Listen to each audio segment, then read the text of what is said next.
Reason 14. After a sinner drinks from the well of salvation, he or she cannot renounce their salvation.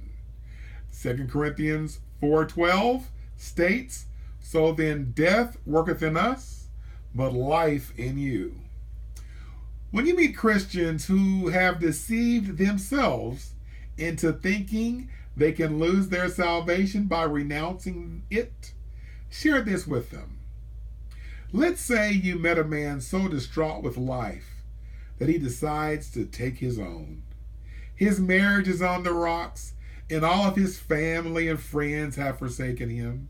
He's about to lose his job, and his doctor confirms he has a terminal, dreaded disease. So he decides to end it all. So he grabs a cup of poison and begins to drink from this fountain of death. Then lo and behold, after his third healthy gulp, he decides that he can make it after all. So he rises from his chair, throws down his glass, and shouts in a loud voice, renouncing what he has done.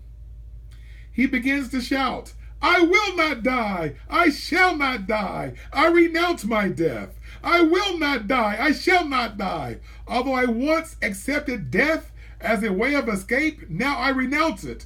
I will not die. I shall not die. I will not die." When this man finishes all his renouncing, will he still die? Yes. Why? Because death worketh in him.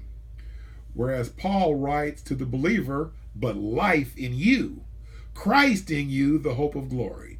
For he that has the Son has life." And that life states, "I will never leave you nor forsake you."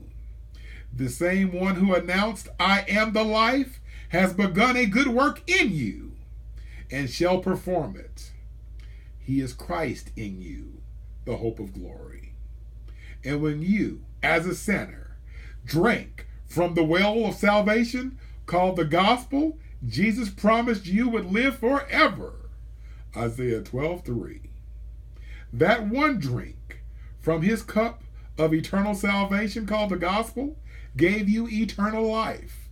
And after this drink, you will have as much success renouncing your eternal life as that poisoned fellow had in renouncing death after his drink. That's reason number 14 from chapter 2 of Can a Christian Renounce Their Salvation? From the book 100 Reasons Why Born Again Believers Cannot Lose Their Salvation.